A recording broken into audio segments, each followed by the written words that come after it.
Assalamualaikum warahmatullahi wabarakatuh. Saya Yuni Khotimah dari Prodi Pendidikan Bahasa dan Sastra Indonesia NPM 204020817. Pada mata kuliah belajar dan pembelajaran abad ke-21 ini, saya akan membahas 3 poin yang akan saya sampaikan pada video ini. Yaitu ada 3 poin. Yang pertama, saya akan membahas tentang konsep minat. Yang kedua, ada macam-macam dan ciri minat. Dan yang ketiga, yaitu pengaruh minat terhadap kegiatan pembelajaran. Yang pertama, yaitu ada konsep minat dan bakat. Konsep minat dan bakat cenderung atau ketertarikan individu terhadap aktivitas atau bidang tertentu yang diinginkannya, serta kemampuan alami atau potensi alami dan juga kemampuan yang dimiliki oleh individu dalam melakukan aktivitas yang dipilih.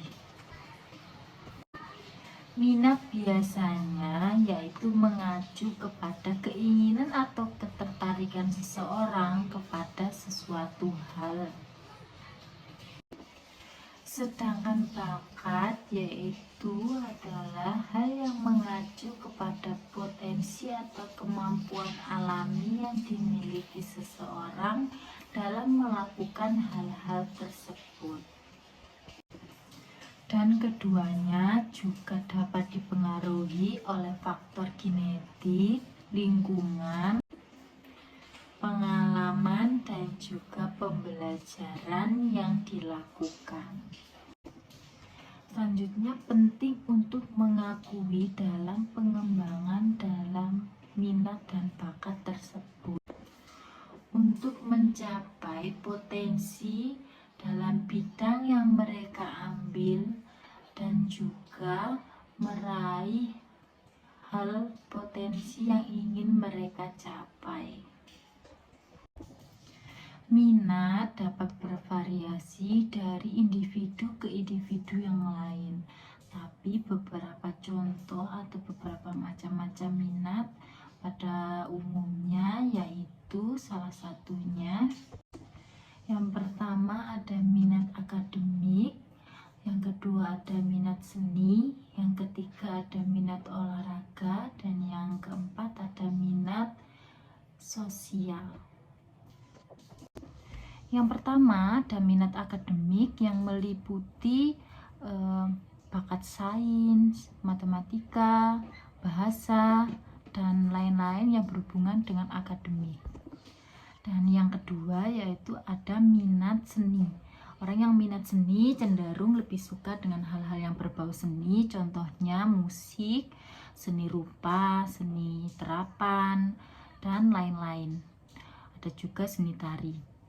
Selanjutnya ada minat pada olahraga. Minat olahraga ini biasanya orang-orang yang minat olahraga itu lebih sering beraktivitas berat di luar ruangan dan lain-lain. Yang terakhir ada minat sosial. Nah, yang terakhir ada minat sosial.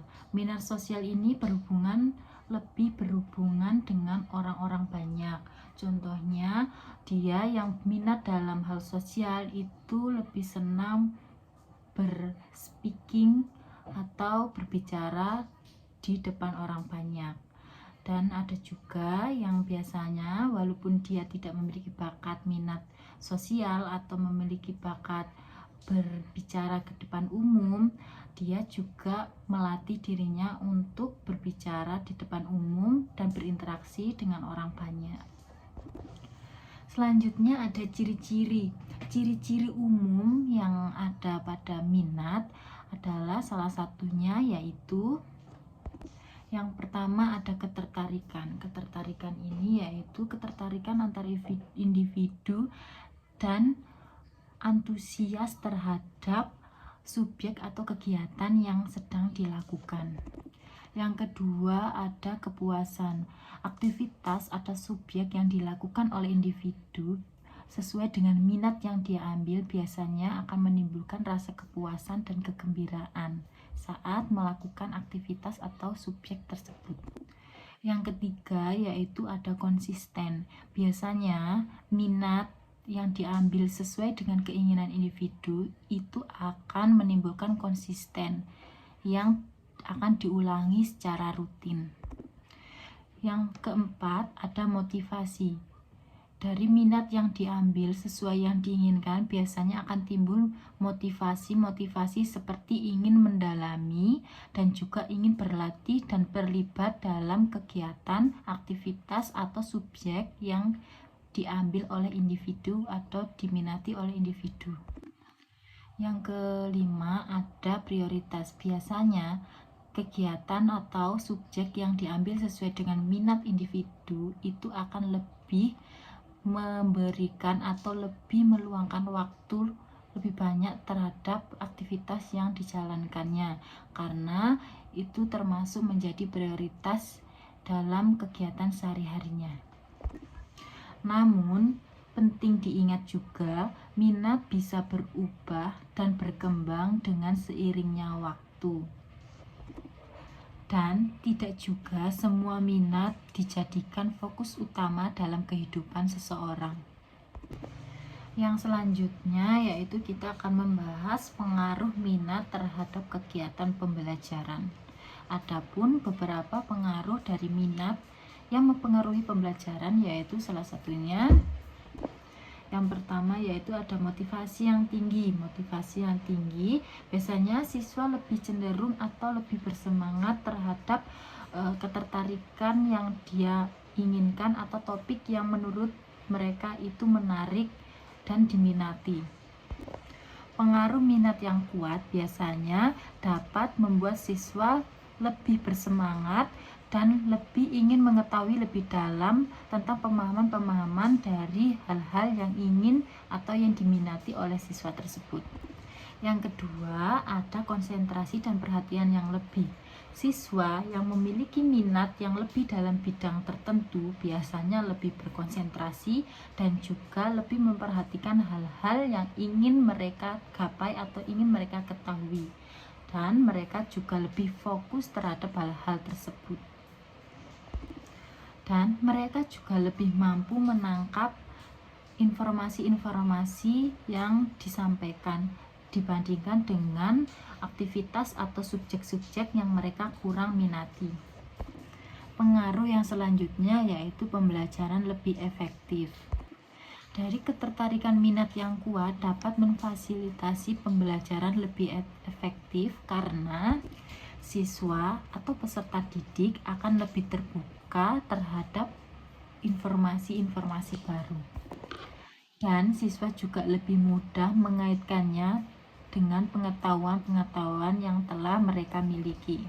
Dan pengaruh lain dari minat pada pembelajaran yaitu adalah peningkatan keterlibatan siswa dan berpartisipasi dalam kegiatan pembelajaran yang dimiliki atau dan berpartisipasi dalam proses pembelajaran. Mereka juga lebih mungkin mengajukan beberapa pertanyaan yang ingin diketahuinya, berkontribusi dalam kegiatan atau dalam kelas saat pembelajaran sesuai dengan minatnya, dan mencari tahu lebih lanjut terkait topik-topik yang dirasa diminati oleh siswa.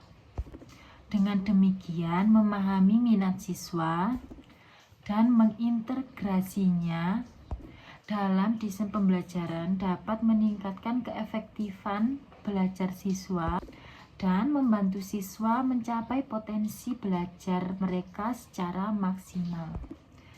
Demikian penjelasan materi yang dapat saya sampaikan. Kurang lebihnya saya mohon maaf apabila ada materi yang kurang berkenan atau kata-kata yang kurang berkenan, saya mohon maaf. Saya ucapkan terima kasih kepada audien. Saya akhiri, wassalamualaikum warahmatullahi wabarakatuh. Terima kasih.